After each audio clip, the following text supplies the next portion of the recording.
the 23rd of October 2019. 19-year-old college student Anaya Blanchard was driving home after a long day. She dropped her brother off, texted her roommate that she was almost home, and made one short stop at a Chevron gas station. She bought her favorite chips and a drink. Those were the last moments of her life ever captured on surveillance cameras. That night, another man was at the same gas station. Security footage showed him watching her. At that moment, there was no indication that the two of them even knew each other. Less than an hour later, Anaya's phone started sending messages that immediately struck the people closest to her as strange. She texted that she was smoking weed with a guy named Eric. Her roommate instantly knew something was wrong. Those words sounded nothing like Anaya. When she asked where she was, no reply ever came. The next morning, Anaya never came home. She never showed up for work. She never answered her phone. Just 2 days later, her vehicle was found abandoned more than 50 miles from home. There was a large amount of her blood inside. A bullet hole had been found in the passenger side door. Forensic experts quickly concluded that the amount of blood indicated a life-threatening injury. At that point, investigators no longer considered this a missing person case. It had become the investigation of a violent crime. As the investigation continued, surveillance footage, witness statements, and phone records slowly began fitting together. The man from the gas station had left with Anaya. Later, he stopped at another gas station and calmly bought a cigar. After that, the vehicle disappeared for nearly an hour. That missing hour would become one of the most critical periods in the entire investigation. It didn't take investigators long to identify the suspect. The name Eric turned out to be fake. His real name was Ibrahim Yazid, a man with a long history of violent crimes. At the time Anaya disappeared, he was already out on bond despite facing charges of kidnapping, attempted murder, and the brutal assault of previous victims. While all of Alabama searched for Anaya, he remained silent. Even after his arrest, he refused to tell investigators where she was. More than a month later, detectives finally received information about where to search. Her remains were found in a wooded area. The cause of death was a gunshot wound to the head. According to investigators, she fought desperately before she died. The amount of blood inside her vehicle, the damage to the car, and the physical evidence all pointed to one conclusion. She fought for her life until the very end. But even then, the case was far from simple. Investigators never recovered fingerprints or a complete DNA match that directly placed Ibrahim Yazid at the scene of the murder. Instead, prosecutors built their case using surveillance footage, eyewitness testimony, phone records, vehicle movements, and his own actions after the crime. 7 years later, the case finally went to trial, and that courtroom would have to answer one question: whether all of that evidence proved that a chance encounter at an ordinary gas station ended with the kidnapping, the desperate fight for survival, and the cold-blooded murder of one 9-year-old Anaya Blanchard.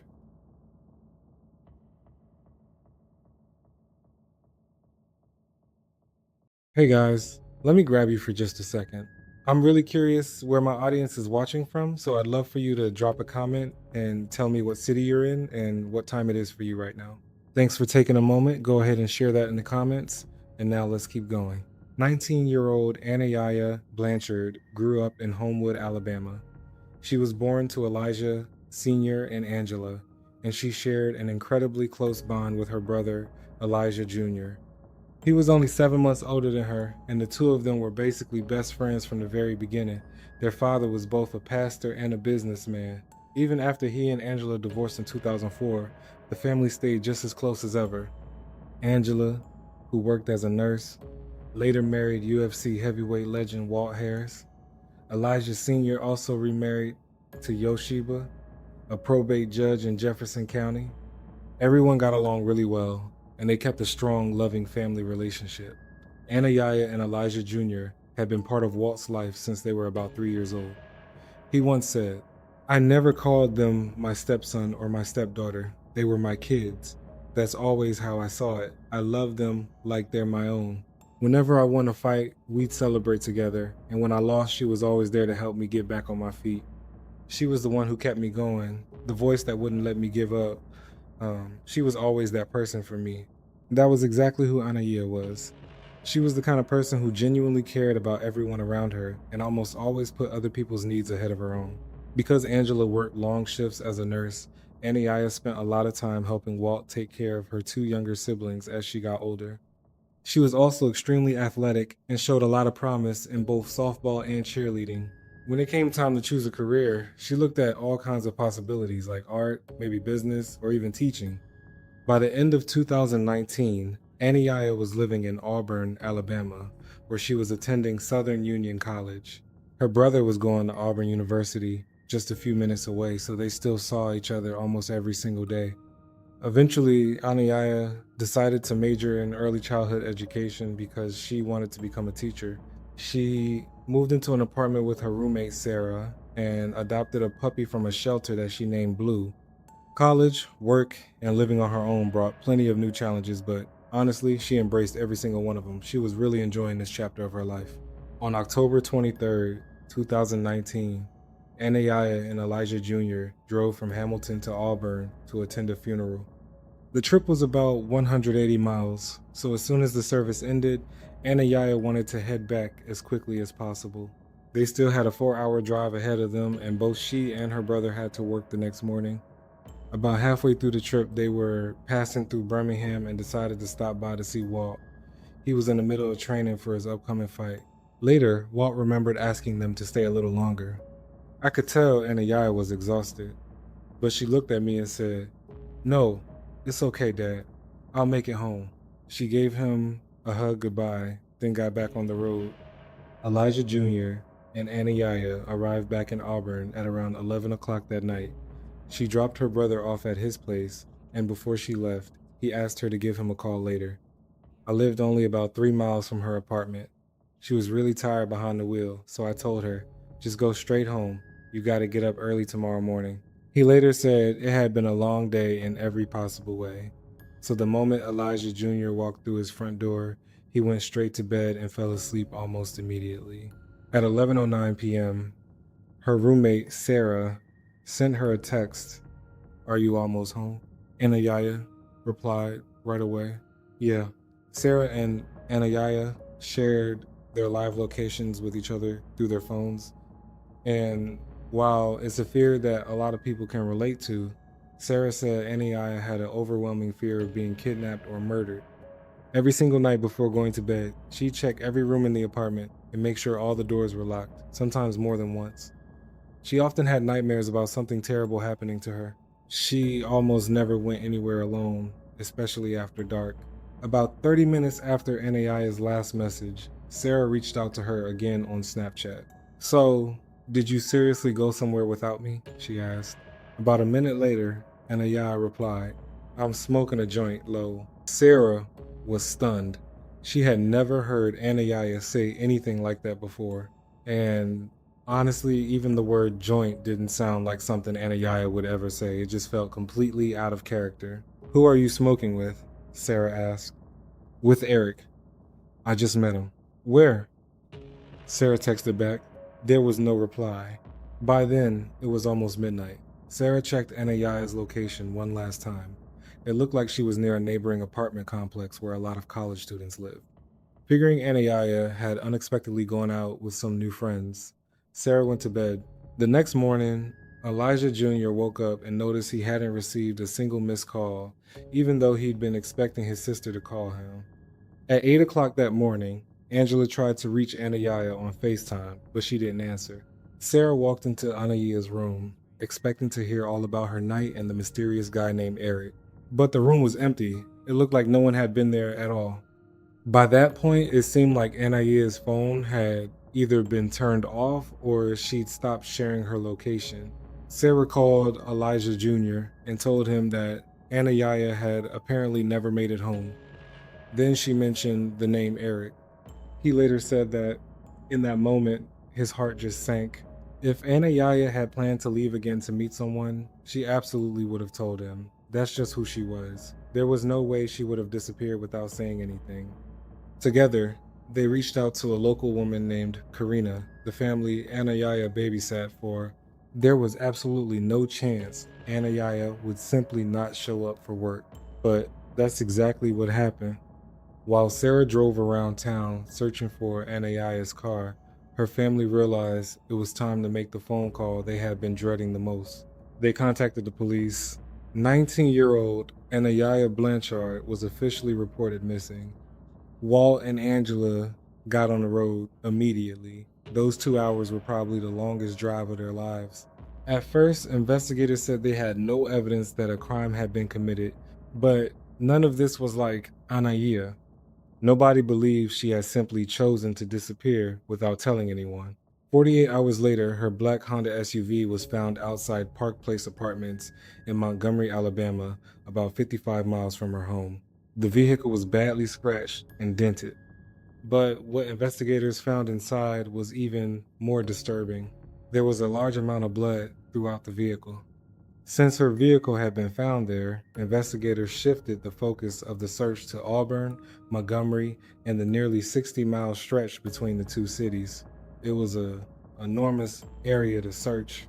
Anaya's hometown of Homewood has not stopped in their efforts to raise awareness for Anaya. The senior pastor here at Trinity United Methodist says Anaya's mother and stepfather are in need of prayers right now as their strength is being challenged. After 5 days, with still no new leads, people came together for a candlelight vigil and prayer service, hoping that somehow they'd finally get some answers. Around 200 people also gathered at her home church. Karina, the woman Anaya worked for as a babysitter, later shared that she tried to be as honest as possible with her 3 young children. She told them that Anaya was missing, but that so many people were out looking for her and hopefully she'd be home soon. A little later, Karina noticed the kids searching on their tablets to find out how many houses were in the area. "Why are you looking that up?" she asked. "We need to know how many houses we have to check before we find her," they answered.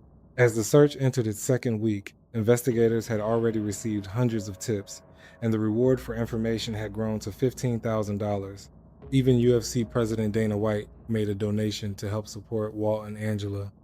A specialized task force of 70 investigators from multiple agencies was brought in, including the FBI, the U.S. Marshals Service, and the Department of Homeland Security. As investigators took a closer look at Anaya's vehicle, they discovered that the largest amount of blood was concentrated on the front passenger seat. They also found a bullet hole in the passenger side door. Forensic testing confirmed that the blood belonged to Anaya. Law enforcement said the amount of blood indicated that whoever it came from had suffered an injury that was immediately life-threatening. Her father, Elijah Sr., said that as a man of deep faith, he simply couldn't bring himself to accept what all of this seemed to mean. Even though the evidence was pointing toward a much darker and far more horrifying outcome, he never stopped believing that one day she would come home. What they're telling us is that they know that she was harmed in the car. Blanchard's parents even meeting with the mother of Natalie Holloway, who vanished on a high school graduation trip to Aruba in 2005 and has never been found. That's my baby girl, so I'm a fighter by nature. It's not just my profession. I've been battling all my life, and I'm not going to stop battling for her right now. Walt later described that period as falling into a dark abyss that just clings to you and refuses to let go. It was this constant, crushing weight that you had to fight against every single day. Investigators were eventually able to trace Anaya's vehicle using license plate reader data to a Chevron gas station in Auburn, just a few minutes from her apartment. She stopped at the gas station shortly before 11:30 p.m. and was only there for a few minutes. She bought a bag of sour cream flavored chips and a drink, which Angela later said were her favorite snacks. Tonight, the search is intensifying for 19-year-old Anaya Blanchard. This surveillance video shows the last time she was seen, more than a week ago, late at night, inside this Auburn convenience store. Police found her car 2 days later, damaged and parked at an apartment complex in Montgomery. There's about 50 miles between Auburn and Montgomery, and so we're looking at that area specifically as the critical area where something took place. Police say evidence inside her car points to foul play. I love her so much, and I want her back so bad. And so I'm going to hold out hope. Anaya's father says watching the surveillance video, something about his daughter seemed off. It was almost like somebody told her to do something. What was so unusual about her body language? She was she looked kind of distant. Alabama officials are offering more than $100,000 reward for any information in Anaya's case, thanks in large part to an outpouring of donations from the UFC community. It's overwhelming to see them come up and, the governor, Kay Ivey, thank you for approving the reward. Tonight, blue ribbons dot mailboxes around Anaya's hometown in Alabama as nearly a dozen agencies, from local police to the FBI, work to bring her home. That's our main goal. We have to find Anaya. We want her back. We want her back. Well, Jose, the chief tells me that police here in Auburn are investigating a number of possibilities, including that Anaya possibly met up with somebody that she met online. Meanwhile, a witness came forward. He told investigators that he had seen a man at the gas station who appeared to be forcing Anaya into her Honda in the parking lot. After that, the two of them drove away together in her vehicle. The witness admitted that he never called for help because the woman who was with him told him not to get involved. That statement gave investigators someone to focus on. A man matching that same description had also been seen inside the Chevron gas station. According to investigators, he was a black male, believed to be between 28 and 30 years old, weighing around 200 pounds and standing somewhere between 5'8" and 5'10". He was wearing dark pants, dark shoes, and a camouflage Vans hoodie. Investigators also said he had been driving a silver or gray early 2000s Lincoln Town car in the area. The man did not arrive at the Chevron with Anaya. Surveillance footage showed him watching her while he was inside buying alcohol. At that point, it didn't appear that the two of them knew each other at all. After leaving in Anaya's vehicle, they stopped at another gas station, where the man went inside and bought a cigar. For the next hour, Anaya's SUV wasn't picked up by any license plate reader systems. Then, about 1 hour later, it was finally detected again, this time heading toward Montgomery. It didn't take detectives with the Auburn Police Department long to identify the man who soon became the primary suspect in the investigation. He was already well known to law enforcement and, at the time, was living in a motel just a few miles from Anaya's apartment. The Eric from Ananias' messages turned out to be 29-year-old Ibrahim Yazid, a man with a long history of violent crimes. Back in 2012, he had attempted to kill 2 police officers. In 2017, he was arrested for aggravated assault on a law enforcement officer. Then, in January of 2019, he robbed and brutally beat 2 men inside a hotel in Montgomery. One of the victims was 77 years old. He lost consciousness during the attack and nearly died. Yazid was charged with kidnapping, attempted murder, and robbery, but after posting bond, he was released. In Anaya's case, investigators obtained a warrant for his arrest. By that point, the investigation had officially become a kidnapping case. We begin tonight with breaking news in the search for 19-year-old Anaya Blanchard. The 19-year-old Alabama college student missing now for more than 2 weeks. He should be considered dangerous and would be potentially armed. There's currently a manhunt going on right now to track him down. Police tell us there's a warrant out for the arrest of 30-year-old Ibrahim Yazid of Montgomery. The charge, first-degree kidnapping. According to investigators, Yazid was at the same convenience store where Anaya Blanchard was last seen on October 23rd. These are surveillance videos from a Chevron on South College Street in Auburn. Police shared that with us yesterday. They tell us they believe Ibrahim Yazid took Anaya against her will. You may recall her car was found at a Montgomery apartment complex on October 25th. That is 2 days after Anaya was last seen. There was damage on the front right passenger side of the car. Police say evidence inside Anaya's vehicle gave them reason to believe that Anaya may have been a victim of foul play. Yazid is currently out on bond for charges of kidnapping and attempted murder from a previous case in another jurisdiction. Again, police are still looking for this man. Crime Stoppers is offering a $105,000 reward for information leading to his arrest and conviction. Anyone who sees him is asked to call 911. Deputies with the U.S. Marshal Service tracked Ibrahim Yazid down in Escambia County, Florida. He was hiding in a wooded area, and he didn't surrender without a fight. Breaking news, an arrest has just been made in the disappearance of Alabama teen Anaya Blanchard. After his arrest, he was extradited back to Alabama and charged with first-degree kidnapping. but he refused to give investigators any statement, and Aniyaya was still missing. During one of the court hearings, Ibrahim looked directly at Walt and Angela as he took his seat in the courtroom. Walt later said the suspect looked so unbelievably confident that he had to use every ounce of self-control he had not to jump over the barrier and go after him. What I say to him, I don't even know if I can say it on national television, to be honest. But if he's listening, if he's somehow watching this, please tell the authorities where my daughter is.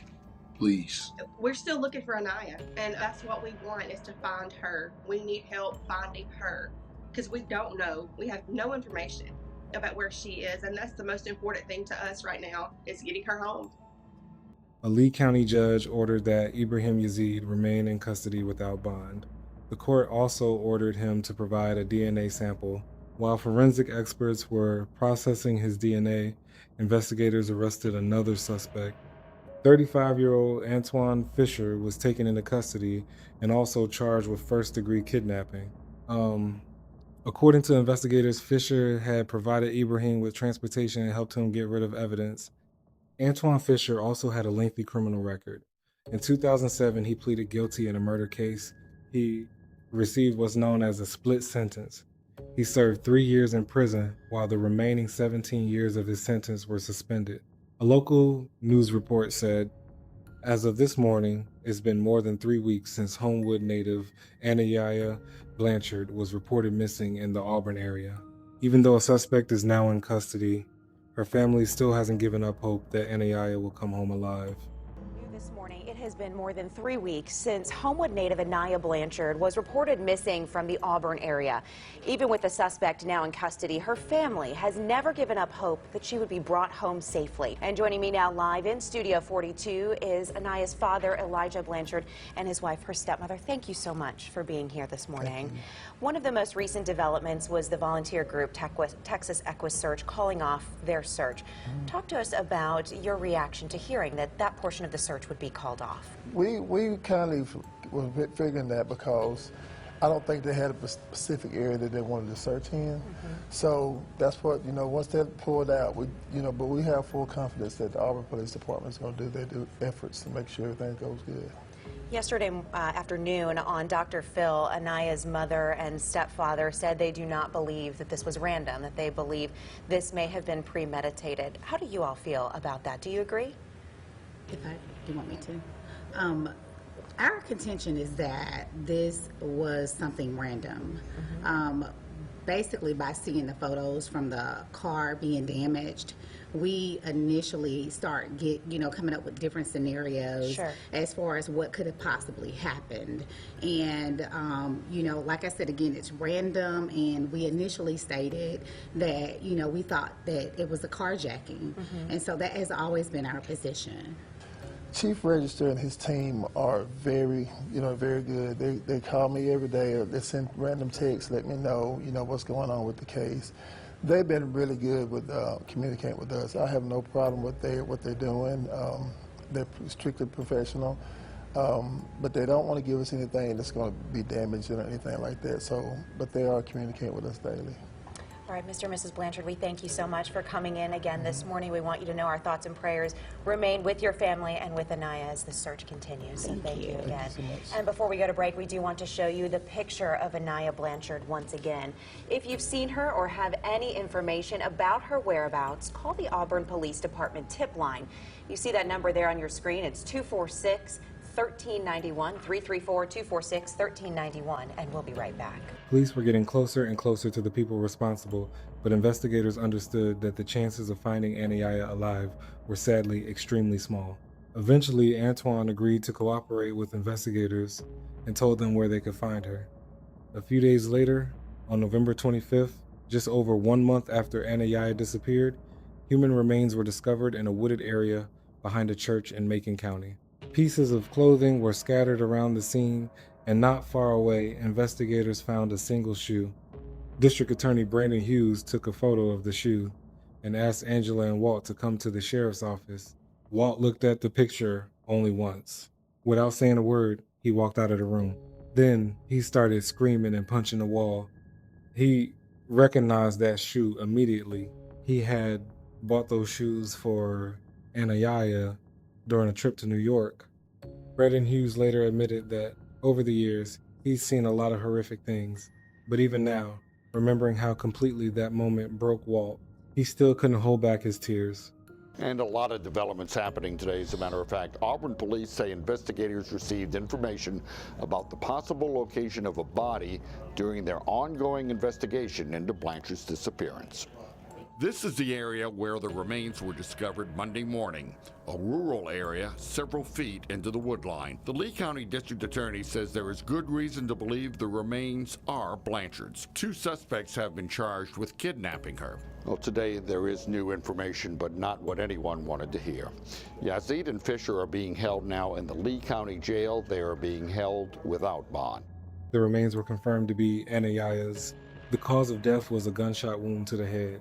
Her body had been so badly damaged that, according to Angela, the family wasn't even allowed to see her.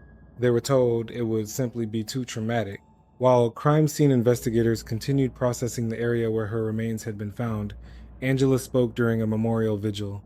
First, I want to address the parents. Parents, you never think that something like this is going to happen to your child. You prepare them, you think you've prepared them enough.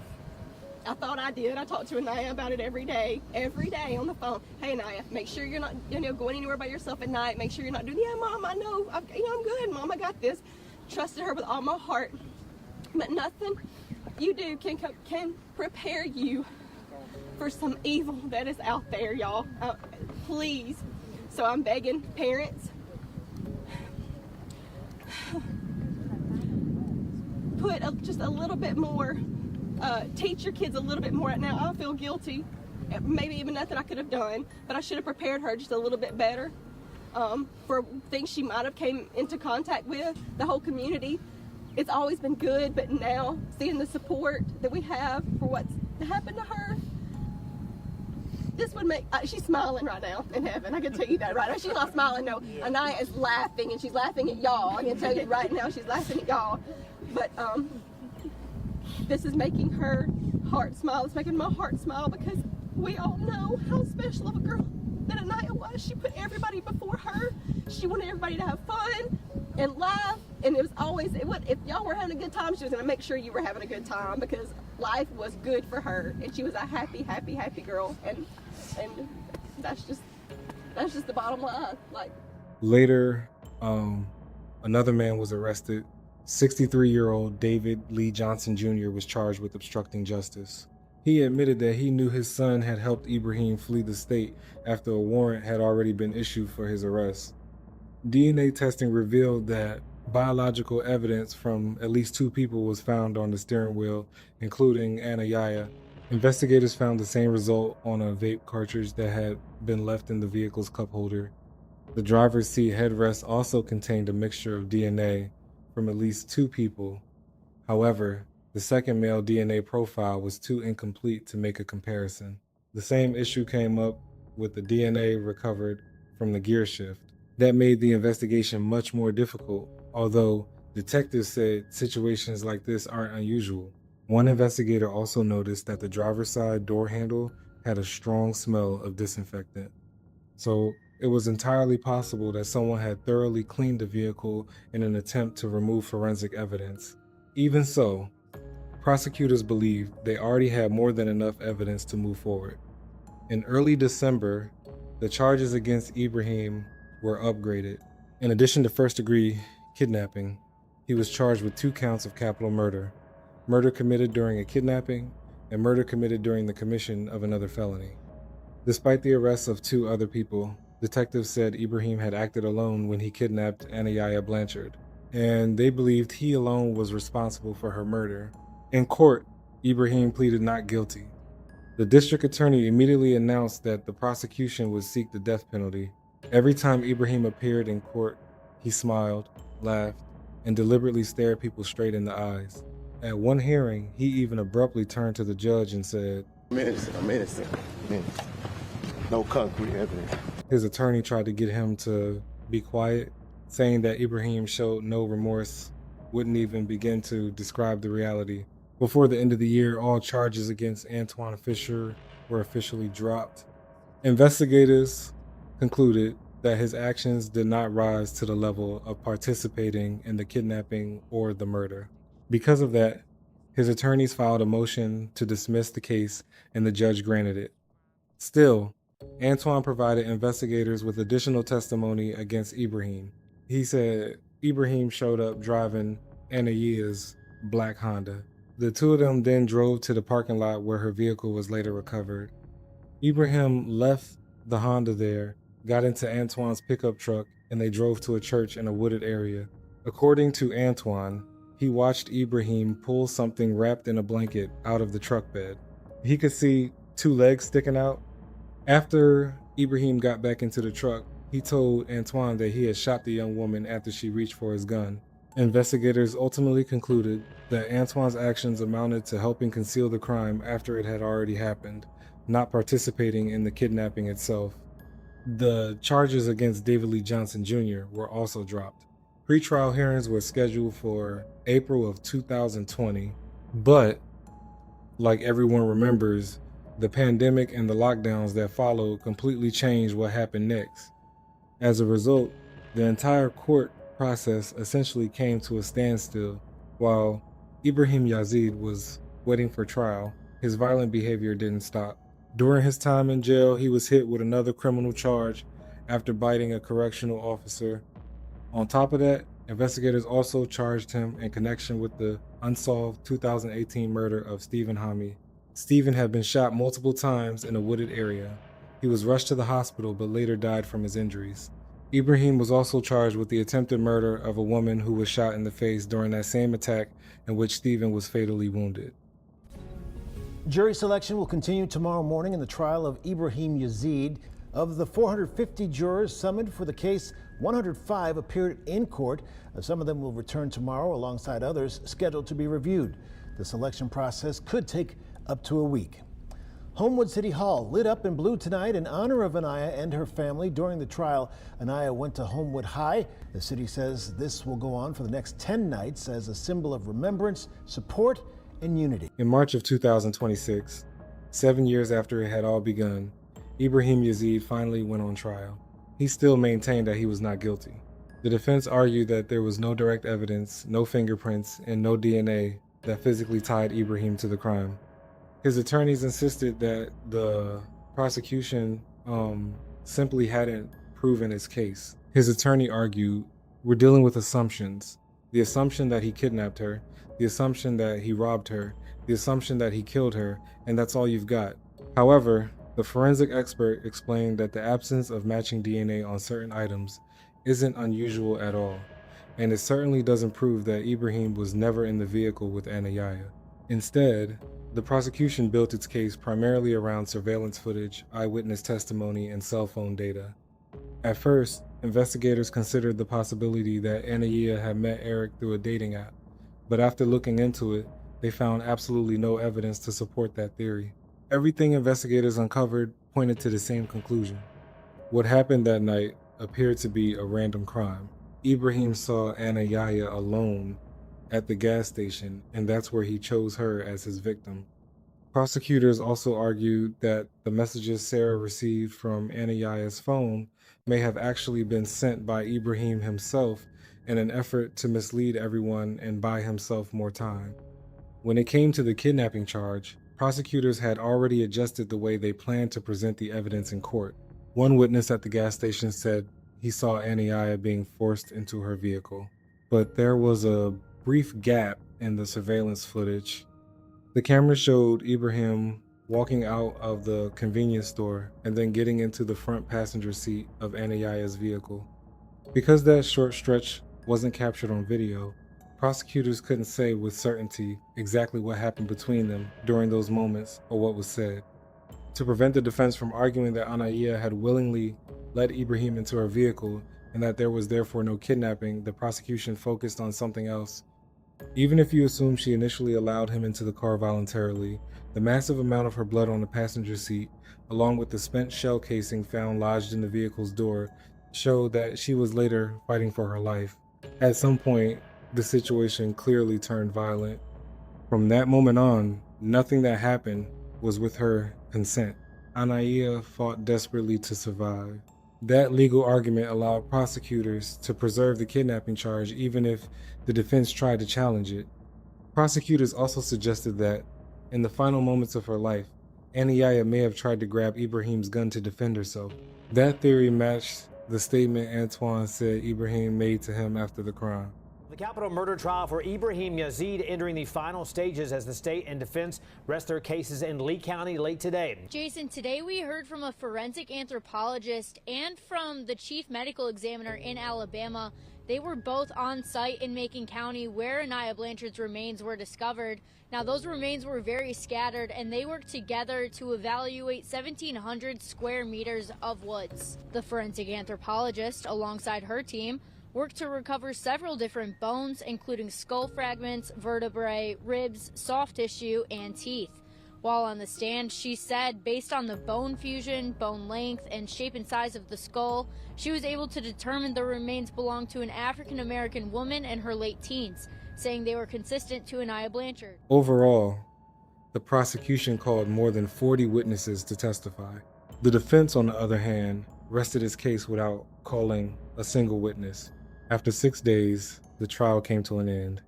Yesterday, he was facing 2 counts of capital murder, but today the jury decided to go with lesser charges. The jury did not convict Ibrahim on the capital murder charges that could have resulted in the death penalty. Instead, they found him guilty on lesser charges: felony murder in connection with Anaya's kidnapping and intentional murder connected to the robbery, since he had taken her vehicle and her phone. Because of that verdict, he was no longer facing either the death penalty or life in prison without the possibility of parole. Well, breaking news in a case we've been following for years. Ibrahim Yazid was just sentenced for the murder of Homewood native Anaya Blanchard. In May of 2026, Ibrahim was sentenced to life in prison. The judge imposed 2 life sentences to be served at the same time. That was the maximum sentence allowed under the charges on which he had been convicted. The sentence does allow for the possibility of parole. However, when Ibrahim will become eligible to apply depends on the legal structure of his sentence. And even if that day eventually comes, it doesn't mean he'll actually be released, especially considering his long history of violent offenses. The district attorney said that on that day, justice had finally been served. I'm satisfied that the court imposed the harshest sentence the law allowed for the senseless and brutal murder of Anaya Blanchard, a sentence of life in prison. That's exactly what the severity of this crime demanded, and it's what her family has deserved for many years. This case shook our entire community to its core. I hope the response to this horrific crime sends a clear message to anyone who thinks they can come into Lee County and commit violent crimes. If they do, they will be held accountable, and they should expect the most severe consequences the law allows. Angela then said, "My daughter fought one of the most dangerous criminals imaginable. She fought until the very end, and because of her, he will never be able to hurt another person again." Knowing that, it brings me a little bit of peace. Anaya's father, Elijah Sr., said, "My daughter's name speaks for itself now." Because of her case, justice was finally achieved with a guilty verdict, and I'm grateful to know that no matter what happens from here on out, he'll spend the rest of his life behind bars. It meant a lot to me to look him in the eyes and let him know he didn't win. That man is extremely dangerous. He's a coward. He's violent. He has absolutely no conscience. Everything in his past proves exactly that. Because Ibrahim was already out on bond when Anaya was murdered, even though he had previously been facing extremely serious charges, including kidnapping, attempted murder, and robbery, the case sparked widespread public outrage. People wanted answers. How could something like this have happened? And why had the system allowed someone facing charges that serious to remain free in the first place? So it blows my mind how a person like that is still able to walk around and be amongst people. And, there are a lot of things we need answered. Those questions ultimately led Alabama lawmakers to pass Anaya's law. In November of 2022, Alabama voters overwhelmingly approved the measure as a statewide constitutional amendment. Before that, Alabama's constitution guaranteed the right to bail for virtually everyone accused of a crime, with one major exception: defendants charged with capital murder, where the death penalty was a possible sentence. Because the charges Ibrahim Yazid had been facing before Ananiah's murder didn't fall into that category, the judge was legally required to allow him to be released on bond. Ananiah's law significantly expanded the list of offenses for which judges can now deny bail altogether. The law added 12 additional violent felony offenses, including intentional murder, attempted murder, first-degree kidnapping, rape, robbery, domestic violence, and aggravated child abuse. For many people, it was a major victory.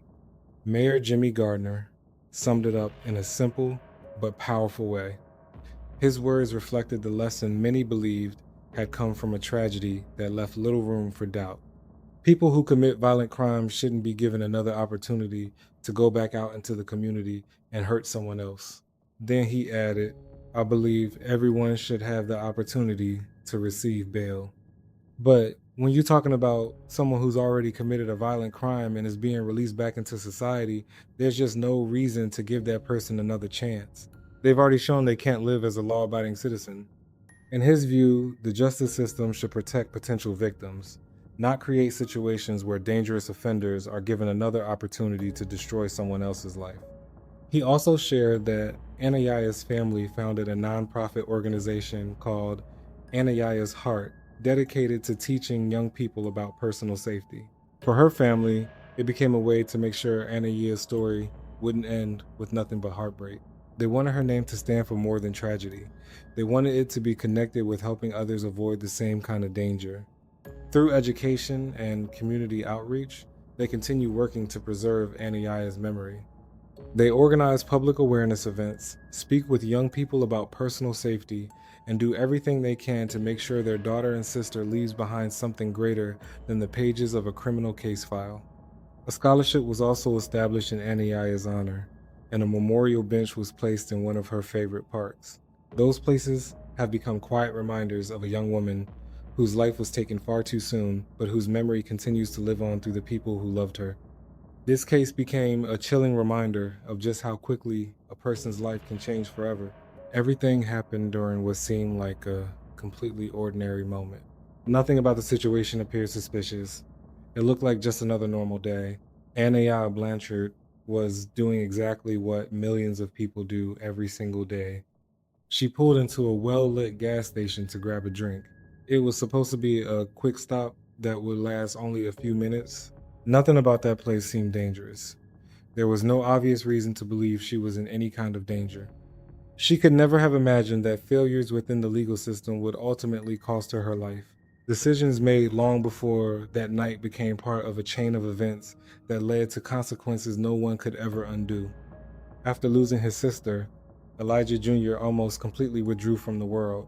The people closest to him said he became much quieter, and the grief changed him so deeply that he was no longer the same person he had once been.